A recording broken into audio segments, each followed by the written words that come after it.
الحمد لله رب العالمين والصلاة والسلام على سيد الأنبياء والمرسلين وعلى آله وأصحابه أجمعين أما بعد فأعوذ بالله من الشيطان الرجيم بسم الله الرحمن الرحيم قال الله تبارك وتعالى في القرآن المجيد للرجال نصيب مما ترك الوالدان والأقربون وللنساء نصيب مما ترك الوالدان والأقربون مما قل منه أو كثر نصيبا مفروضا صدق الله العلي العظيم اللهم صل على سيدنا ومولانا محمد وعلى آل محمد كما صليت على إبراهيم وعلى آل إبراهيم إنك حميد مجيد اللهم بارك على سيدنا ومولانا محمد وعلى آل محمد كما باركت على إبراهيم وعلى آل إبراهيم إنك حميد مجيد معزز سامعین، قابل احترام بزرگوں اور نوجوان دوستوں اور بھائیوں، قرآن مجید کی جس آیت کی تلاوت کی گئی ہے اس آیت کے اندر اللہ رب العزت نے وراثت کا مسئلہ بیان فرمایا ہے، وراثت کا اصول اور کلیہ بیان فرمایا ہے۔ میں عرض کر چکا ہوں کہ اسلام کے اندر مسئلہ وراثت نہایت زیادہ اہمیت کا حامل ہے اور اس کے جزیات کی تفصیل خود اللہ تبارک و تعالی نے اپنے ذمہ لی ہے۔ ورثہ میں جتنے لوگ اصحاب الفروض ہیں ان کے حصے بھی اللہ رب العزت نے واضح الفاظ میں متعین فرما دیے ہیں۔ امت میں کسی کو اختیار باقی نہیں ہے کہ اصحاب الفروض کے حق حصے میں کسی قسم کی کوئی تبدیلی یا ترمیم کر سکے۔ قیامت تک اب ایسا کرنا ممکن نہیں ہے۔ کیوں ممکن نہیں ہے؟ اس کو ذہن میں رکھیے، کیونکہ اللہ تبارک و تعالی نے ان لوگوں کے حق اور حصے متعین کر دیے ہیں۔ ورثہ میں اصحاب الفروض کے علاوہ عصبات ہیں۔ عصبات کے حصے بھی ایک طرح سے کہا جائے تو متعین نہیں ہے، مگر باریکی سے غور کیا جائے تو متعین ہے۔ بظاہر متعین نہیں ہے مگر اندر اندر متعین ہے۔ وہ کیسے کہ اللہ تبارک و تعالی نے عصبات کے اندر یہ ذکر فرمایا، یعنی اصول جو بیان فرمایا للذکر مثل حظ الانثیین، کہ ایک آدمی کو دو عورتوں کے برابر ملے گا۔ یہ بھی تو تقریباً طے ہو گیا، یہ نہیں پتہ چلا کہ 10 روپیہ ملے گا یا 20 روپیہ ملے گا، 50 ملے گا یا 100 ملے گا، آدھا ملے گا یا چوتھائی ملے گا، کوئی تعین نہیں ہے، مگر ایسا اصول بیان فرمایا کہ بہرحال وہ متعین ہے کہ جتنا 2 عورتوں کو ملے گا اتنا ایک مرد کو ملے گا۔ لہذا حقیقت یہی ہے کہ عصبات کے اندر بھی حصہ متعین ہے اور ذوی الارحام کے اندر بھی حصہ متعین ہے۔ لہذا مسئلہ وراثت پورا کہ پورا ایسا ہے جس میں کسی امتی کو، کسی مجتہد کو، کسی ولی کو، کسی محدث کو ایک پیسہ ادھر ادھر کرنے کا اختیار نہیں ہے۔ اللہ تبارک و تعالی نے اختیار کو ختم فرما دیا، اپنے اختیار کو اللہ نے استعمال فرمایا ہے۔ لہذا یہ مسئلہ کئی وجہوں سے اہمیت ترین بنتا چلا جا رہا ہے۔ پچھلے لوگ اس مسئلے کے اندر بڑا بیدار تھے، حقوق کے ادا کرنے پر بڑے کاربند تھے، بڑے حساس تھے کہ اللہ تبارک و تعالیٰ کے یہاں مرنے کے بعد جب حاضری ہو تو کسی کے حقوق ہمارے ذمے نہ رہ جائیں۔ لہذا میں ایک واقعہ سناتا ہوں، نصیحت اور عبرت کے لیے۔ بزرگوں کے واقعات میں لکھا ہے، یعنی اپنے جو سلسلے دیوبند کے اکابر ہیں، کسی بزرگ کے بارے میں کتابوں میں لکھا ہے کہ کسی کی عیادت کے لیے تشریف لے گئے تھے، ایک عالم کسی کی عیادت کے لیے تشریف لے گئے تھے۔ جو صاحب بیمار تھے وہ بہت بیمار تھے، مرنے کے بالکل قریب تھے۔ اب یہ عالم صاحب عیادت کے لیے جب تشریف لے گئے تو رات کا وقت تھا اور چراغ جل رہا تھا۔ ان کی موجودگی میں ہی اس مریض کا انتقال ہو گیا۔ آپ جانتے ہیں ان عالم صاحب نے کیا کیا؟ فوراً چراغ کو بجھا دیا، فوراً چراغ کو بجھا دیا اور یہ کہنے لگے، لوگوں نے پوچھا کہ صاحب ابھی فوراً انتقال ہوا اور آپ نے چراغ بجھا دیا، اس میں کیا مسئلہ ہے؟ لوگ دیکھیں گے تو سمجھیں گے کوئی مسئلہ ہوگا۔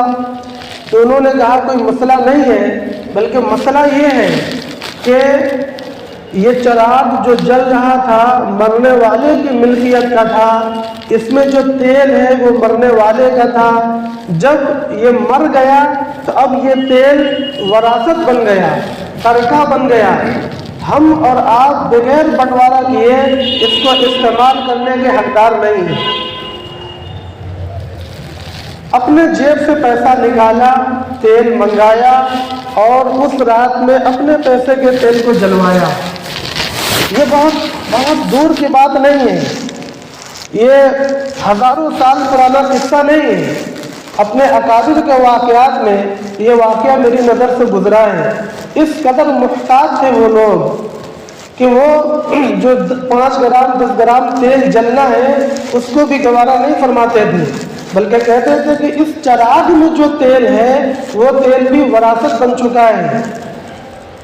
اللہ تبارک و تعالیٰ نے قرآن مجید کے اندر ارشاد فرمایا ہے، اب یہ خطبے کے اندر میں نے الفاظ کی تلاوت بھی کی ہے، کیا ہے؟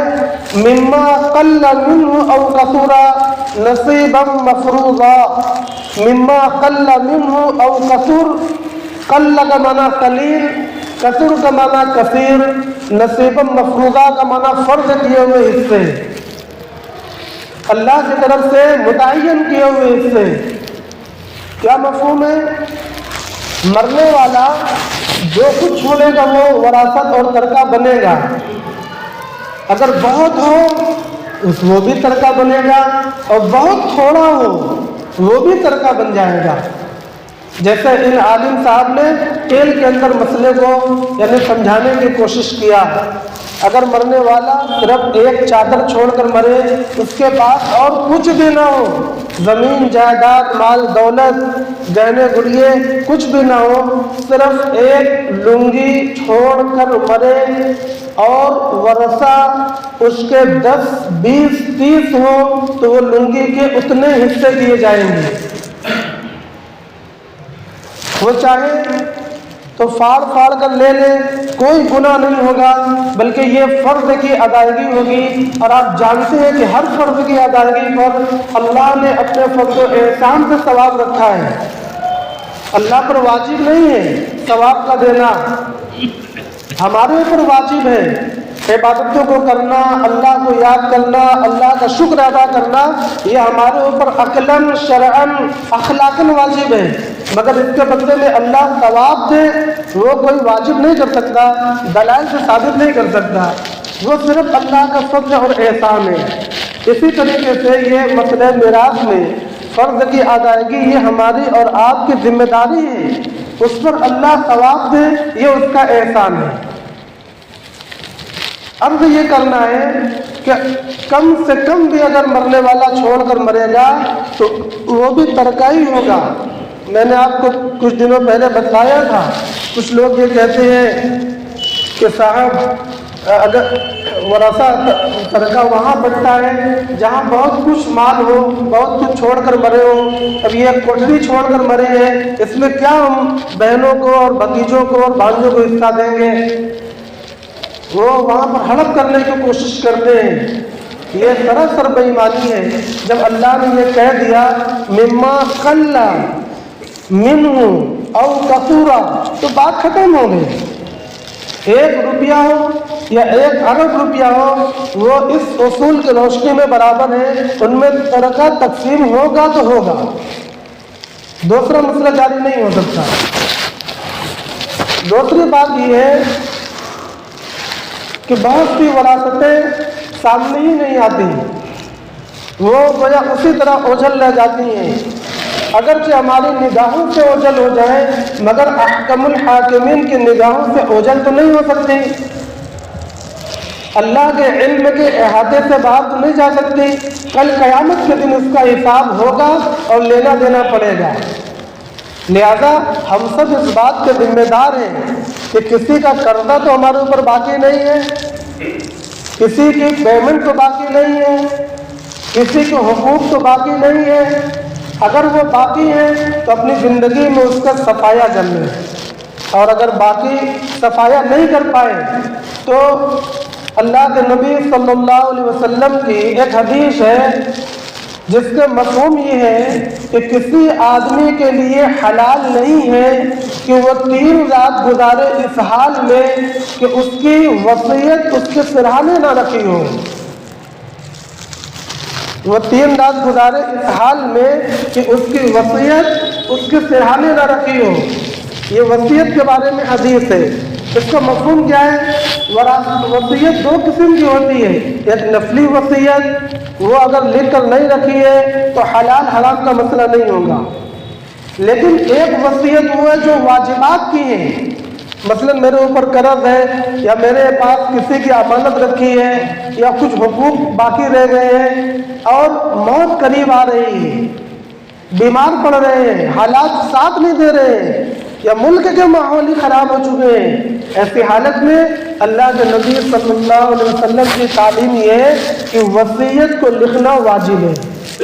واجب کے مقابلے میں حرام آتا ہے، فرض کے مقابلے میں حرام آتا ہے، لہذا معلوم یہ ہوا کہ وصیت کا لکھنا واجب ہے۔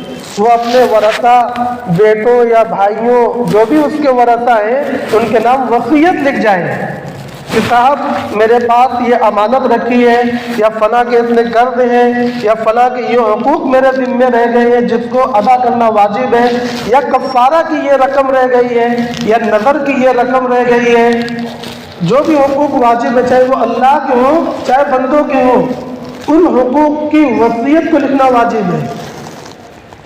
یہ بیچ میں ضمنی طور پر وصیت کی بات آ گئی۔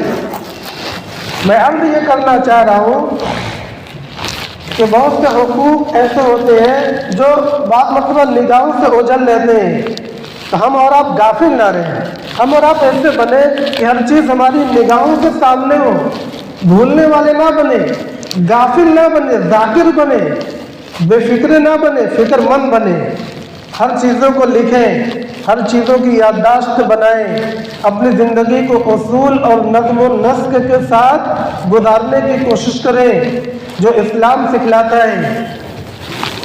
بہت بڑی بات یہ ہے کہ مہر کے اندر عموماً یہ غفلت ہو جاتی ہے کہ آدمی سوچتا ہے صاحب ادا کر دیں گے، چلو بعد میں ادا کر دیں گے، اور میاں بیوی میں سے کسی ایک کے انتقال کا وقت آ جاتا ہے، بیوی کے انتقال کا وقت آ گیا، اب لوگوں کے کہنے سننے پر شوہر جا کر اس سے معافی مانگ رہا ہے اور بیوی موت کے عالم میں ہے۔ آپ مجھے بتائیے ایسے وقت کا معاملہ معتبر ہوگا تو معافی معتبر ہوگی، وہ معافی بھی معتبر نہیں ہوگی، تب کیا ہوگا؟ مان لیجیے معافی معتبر نہیں ہوگی یا اس نے معافی ہی نہیں مانگا اور عورت گزر گئی، مہر ادا نہیں ہو سکی، اب اس مہر کا کیا ہوگا؟ بہت سے لوگ یہ سوال کرتے ہیں، تو اس کا جواب سنیں اور یاد بھی رکھیں، اب بھی مہر باقی ہے۔ اب وہ مہر جو عورت کے ہاتھ تو نہیں لگ سکی، شوہر کے ذمہ باقی رہی، وہ آٹومیٹک وراثت اور ترکہ بن چکی ہے۔ جب وہ ترکہ بن گئی تو اب اس روپیے میں صرف اس عورت کا حق نہیں ہے، بلکہ اس کے لڑکے، اس کی لڑکی، اس کا شوہر، اس کے ماں، اس کے باپ اگر موجود ہوں تو ان کا حق ہے۔ اور ماں باپ موجود نہیں ہے، بھائی بہن موجود ہیں، ماں باپ کی موجودگی میں بھائی بہن محروم ہو جاتے ہیں، بیٹے بیٹے کی موجودگی میں بھی بھائی بہن محروم ہو جاتے ہیں۔ اگر یہ لوگ موجود نہیں ہیں اور بھائی بہن موجود ہیں تو بھائی بہن بھی حقدار ہیں۔ یعنی جو ترتیب وراثت کی ہوتی ہے، اس ترتیب پر یہ روپیہ جو مہر کا اس کے ذمہ باقی ہے، یہ وراثت بن چکا ہے۔ میں مثال دے کر سمجھانا چاہتا ہوں۔ ایک عورت مری، اس کے شوہر کے ذمہ مہر واجب تھی 500 روپیہ۔ اگر وہ ادا کرتا تو اپنی عورت کو 500 روپیہ ادا کر دیتا، مگر ادا نہ کر پایا اور عورت کا انتقال ہو گیا۔ اب وہ 500 روپیہ ابھی بھی باقی ہے۔ اب وہ 500 روپے نکال کر رکھے گا اور اس میں حصہ لینے والے کئی ہو گئے۔ نمبر 1، اس میں ایک حصہ تو خود شوہر کو ہی لوٹے گا، اسی نے دیا ہے 500 روپے، اور اسی کو لوٹے گا بھی۔ کتنا لوٹے گا آپ بتا سکتے ہیں؟ اگر لڑکا لڑکی مرنے والے کے بیٹا بیٹی موجود ہو تو شوہر کا بنتا ہے 54، 25 پیسہ۔ تو 500 میں سے 25 پیسہ کتنا ہوا؟ 125 روپیہ۔ 125 روپیہ شوہر کا بن جائے گا، اور 450 یہ ابھی بھی باقی رہے گا۔ اب اس 450 میں سے ماں کا بھی بنے گا، اگر مرنے والے کی ماں زندہ ہے، یعنی 500 میں سے جو چھٹا حصہ ہوگا وہ ماں کا بنے گا، 500 میں سے چھٹا حصہ باپ کا بنے گا۔ اب جو کچھ بچے گا، یعنی شوہر کو ملا چوتھائی حصہ، ماں کو ملا 1/6، باپ کو ملا 1/6۔ اب اس کے بعد جو بچا وہ لڑکا اور لڑکی کے درمیان للذکر مثل حظ الانثیین کے مطابق تقسیم ہوگا۔ بات سمجھ میں آئی؟ اور یہ جو ان لوگوں کو بانٹنا ہے، یہ ان لوگوں کے واجب حقوق ہیں، چاہے وہ بیٹے کو پہنچ رہا ہو، بیٹی کو پہنچ رہا ہو، وہ اس آدمی کے ساس سسر کو پہنچ رہا ہو، یا اس کے ماں باپ کو پہنچ رہا ہو، لڑکی کے عورت کے ماں باپ کو پہنچ رہا ہو، یہ حقوق واجب ہیں۔ کل قیامت کے دن سختی کے ساتھ اس کا حساب ہوگا۔ مہر کے معاملے میں نہایت زیادہ غفلت ہم دیکھتے ہیں کہ سامنے آتی رہتی ہیں، اس لیے سب سے بہتر یہ ہے کہ جلد از جلد مہر کو ادا کیا جائے۔ مہر اتنی اونچی نہ باندھی جائے کہ دینے میں مشقت ہو، اور اتنی کم بھی نہ باندھی جائے کہ دینے میں حقارت ہو، اور مہر کو ایسا متعین بھی نہ کیا جائے جیسے قرآن کی آیتیں متعین ہیں کہ ساتھ کچھ بھی ہو جائے مہر اتنی سردار صاحب نے بتلا دیا کہ اتنی رہے گی۔ یہ نہایت غلط طریقہ ہے۔ میں بار بار اس کے خلاف بات کرتا ہوں، اس کی مخالفت کرتا ہوں۔ مخالفت کرنے کی یہ وجہ نہیں ہے کہ معاشرے سے مجھے کوئی ناراضگی ہے یا کسی سے کوئی اختلاف ہے، نہ اختلاف کرنے کی وجہ صرف قرآن کے اصول ہیں کہ مسئلہ اصول کے خلاف چلا گیا، لہذا اس کو اصول پر لانا ہماری اور آپ لوگوں کی ذمہ داری ہے، صرف میری بھی نہیں ہے، آپ کی بھی ذمہ داری ہے۔ آپ بولتے نہیں اور میں بولتا ہوں، فرق اتنا ہے، ہم بولیں اور آپ عمل کریں تو بھی انشاءاللہ ہو جائے گا، ہم بولیں اور ہم عمل بھی کریں تو بھی ہوگا، آپ بھی بولیں آپ بھی عمل کریں تو بھی ہوگا، مگر بہرحال اس کو کرنا پڑے گا۔ یہ مسئلہ وراثت ہے جس کی چند جزیات میں نے آپ حضرات کے سامنے بیان کی ہیں۔ ایک اہم ترین مسئلہ اس کے اندر یہ بھی ہے کہ عام طور سے بہنوں کے اب بیویوں کے حق حصے میں لوگ بہت تاخیر کرتے ہیں یا دیتے ہی نہیں.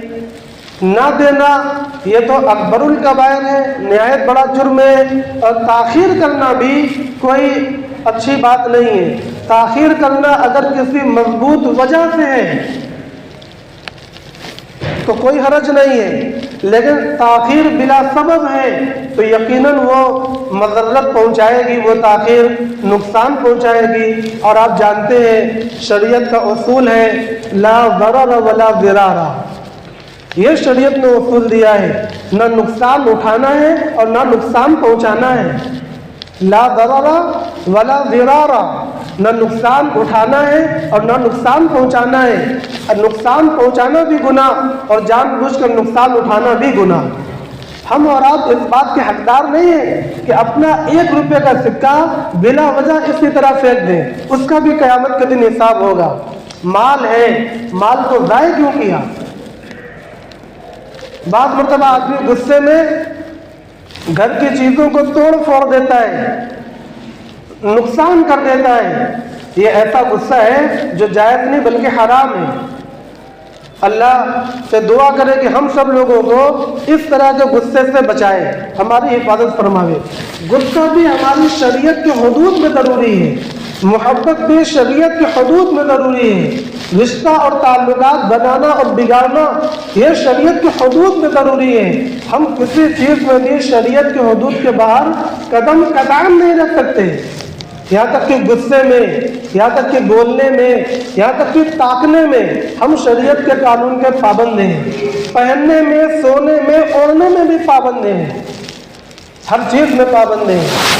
لہذا ہمیں اپنے ہر اعمال کو شریعت کے پابندی کے حساب سے ہی کرنا چاہیے. ایک عام ترین مسئلہ یہ بھی ہے کہ مسئلے کا نام ہے یتیم کی وراثت، پوتے کی وراثت. یتیم کی وراثت نہیں، پوتے کی وراثت. مسئلے کا یہ نام رکھ کر بات کیا جائے تاکہ بات ذہن میں خوب پیوست ہو.